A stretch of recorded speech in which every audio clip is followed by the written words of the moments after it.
Hey everybody, it's your buddy Beard Grizzly. When last we left our heroes, they were standing on top of the tower in triumph over Gaul. And then faction rallies and Iron Banner came along and went, LOL, what missions? Go get stuff for us and fight each other. Meanwhile, on planet I Want a New Story, we had to wait until just yesterday to get a new idea of the path that Bungie wants us to go. The questions surface, however, is this a good path? Is this direction that some of us, or all of us, want to see it go? And if you don't give a rip about the story, is there enough here to keep you interested? Before I forget to mention it though, there'll be spoilers here, at least for the first half of the campaign. To the latter point, I just need to say this now. I'm not covering that yet because I feel like we're getting most of those rollouts come next week on the 12th. I would say remain patient if you feel there isn't enough here yet, since we know there's an additional grind coming our way soon. Added the raid layer isn't out yet, so that's something else we can't really discuss. So that leaves us with the story, and actually with a troubling matter that I just realized within Destiny 2's presentation, but we'll get there in a bit. It's a pretty big mechanic that we need to discuss. I should mention I played this in a very unique way since I was recording on the PS4 and needed to not include voice chat. Long story short, I didn't hear music, in-game sound, or anything else because of that. But moving on, how was the story as an overall? Well, without spoiling too much, I think it left me with a very indifferent taste in my mouth. It's kind of like when you get chicken and it's a bit overdone. It's still good if you add something to it, but it's still overdone and you can still taste that it is overdone. It doesn't take any chances with its style, not adding a lot of seasoning, but it's still a fun experience with plenty to build on. From moment one, you go to the tower and talk to Ikora. You're presented with what it is you need to do overall, trying to find Osiris, or at least to see what it is that's happening to him. You're given, though, what obviously looks like a very dead ghost of Sagira, and your first task is to figure out a way to recover her light. To do this, you start out by going to talk to Brother Vance and Ikora Ray, Osiris's greatest student. Brother Vance, Osiris's greatest fan. Oh, Ikora, you monster. I bet Vance didn't know he could get any closer to the sun with that sick burn. Anyway, Mercury itself is a pretty small area. If I have any major complaints with what I see so far, this is it. There isn't a lot of extra room to explore the planet, but at least it's something. This also doesn't feel like the lighthouse, but rather a lighthouse. The distinction is important only because it serves to show several outlook stations that may exist along the surface of the world. This area of Mercury itself has one public event, a few other smaller little events that pop up once in a while for some small loot chests, but it overall just kind of feels like Mars. There, I said it. But that's where it all opens up. This is where you start to have the ability to see things from a different perspective. Oh yes, I did. The Infinite Forest is probably one of the coolest things that Bungie has ever added into their games. To add in a sense of different time periods has always been something I've wanted, be it from the perspective of a future war cult time dilation device or just going through Vex portals. I really do enjoy the idea of traveling through time. But that's not all. It gives us more of a sense of how the Vex act, and Sagira has a few things to say about all of that, but I think we need to leave some of those thoughts for a later time anyway. Something about deep stones and some burial places, I think. And then we go through a portal to see what everyone knew was going to happen to poor Mercury.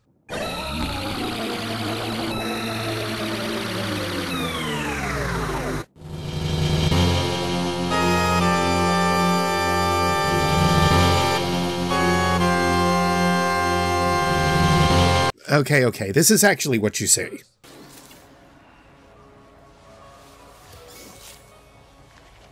Wait, Praxic Fire already made this joke, didn't he?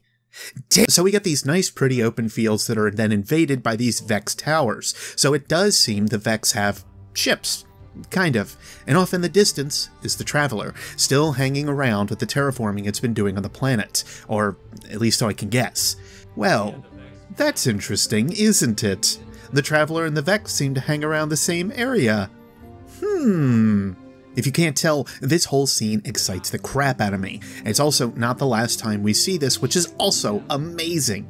To see Mercury in this past state just gives a more glorified example of what the Traveler can do, even being so close to Sol. Anyway, one thing leads to another, leads to us finding a place to revive Segura in the EDZ of all places, and... What is going on?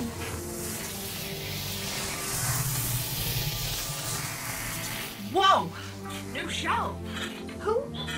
This is actually one of the coolest things I've seen of this franchise so far. Seriously. There's way too much to talk about when it comes to this part, but I'm going to just throw down the ideas of Olentan and reread over the last word and Thorn Grimoire cards if you get some time. Oh boy, there's some other connections, but I can't give everything away, of course. Which is kind of the opposite of what happens throughout the events of the campaign missions, actually. Bungie just kind of tells us everything. We start to actually see and deal with Osiris after this point, and we meet up with the big bad of the DLC, named Panoptus.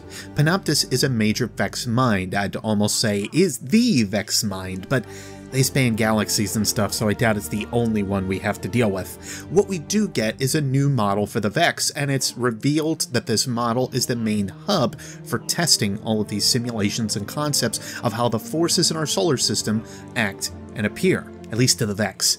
These are the major players. You've got Segurified Ghost, Osiris as split personality as heck, and Panoptus, the Vex mind that has burrowed so far under Mercury and has transformed it into a machinoform heaven.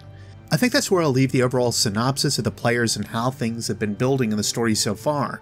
What I need to say is, as someone that really enjoys the lore of Destiny, I really did enjoy this campaign mode.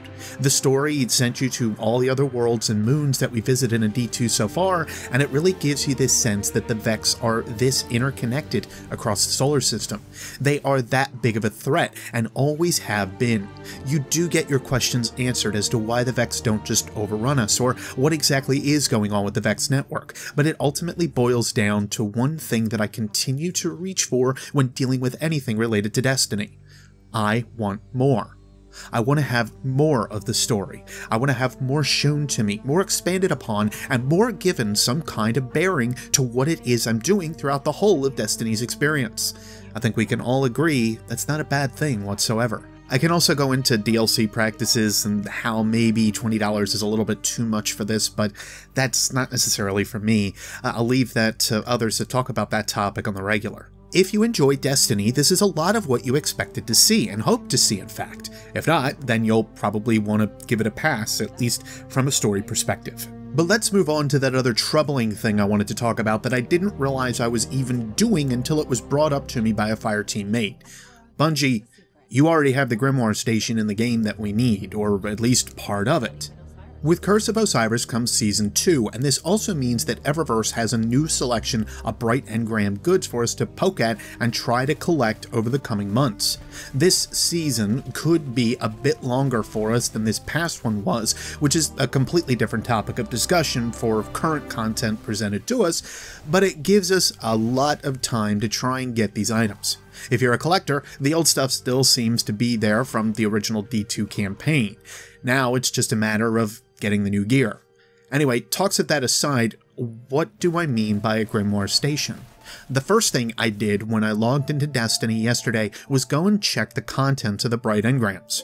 I know from the Red War that Tess had a lot of lore to share with us tied to the exotic items within the Bright Engrams. I could have also gone to ishtarcollective.net and read over the recent database update, but this was the first thing I did. Checking Tess and seeing what was there. Each exotic of every kind, be it sparrow, ghost shell, or ship, had some lore laced to it, had something that I wanted to read over and get a feeling for what had happened previously in the story, or to uncover some extra mysteries within the game. First off, sticking this behind a pay or time wall, which is what you've done, is pretty silly, Bungie. I just want to get that out of the way now.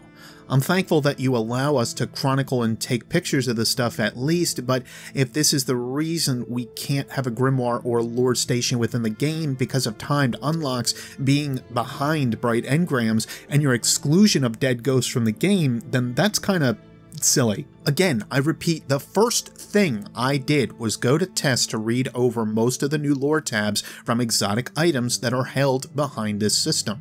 This is frustration incarnate for the lore lover in me, wanting to get and keep all of these items, but now feeling I need to be extremely lucky or throw some cash at the screen.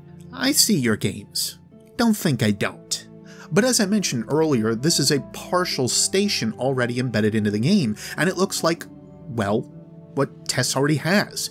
You can easily select what category you're after for the items you're interested in.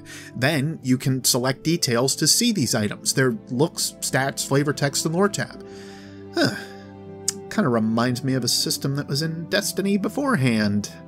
The collection screens were a bit inconvenient only because they were so separated from each other, but at the least they were there. And yes, I know that we have the collections tab inside of the bank for exotics that we've collected, but that's just it. We can't see the stuff we haven't collected to give us that extra sense of what we need to go for. I didn't finish all of my collections in Destiny 1, and this is just to showcase that idea, that I can still see what the armor, weapons, ship, or sparrow is that I might be after or need to check. It gave another sense of drive for me from time to time to hunt for certain equipment. Anyway, what does this have to do with Curse of Osiris? Well, just about everything in terms of story. A lot of the new items actually feature some key figures that are linked to Osiris, and if we continue to have this lore stuck behind a luck-based system like this, then you start to cut interest down in an aspect and continue to keep Destiny alive for time upon time after content had dried up and we'd had long droughts. I also have to say that I saw some stuff about Aphrodite, and nobody's going to really notice that. Go figure! Just food for thought, Bungie. If you want to put things in lore tabs, then add them all into a collections page for easy reference and interest for those that want to gather these items. That's the major flaw I see in the season's patterns so far. Don't alienate the people that are interested in your story. It's a bad, bad idea. Anyway, that'll do it for me before I keep rambling about microtransactions. Obviously, it's been a very hot topic recently, but it's one that keeps bugging me pretty substantially, especially with loading up Curse of Osiris for the first time, and immediately that being the first thing I think to check. Let me know your thoughts below of what you've been able to see and experience so far with the DLC, or maybe why you're not picking it up. From here, we'll be covering as many topics as we can from the DLC, and I'm not keeping a spoiler embargo so heavily on the DLC only because it's DLC. Did I say DLC enough? I think so. Some of you may decide to completely ignore it, and I get that. If you enjoyed this little overview of the story of Curse of Osiris, or at least the first half, or didn't, you know the buttons to press, along with the subscribe button for more thoughts, opinions, and insights from me. I'll see you next Spacetime, Guardians. Take care.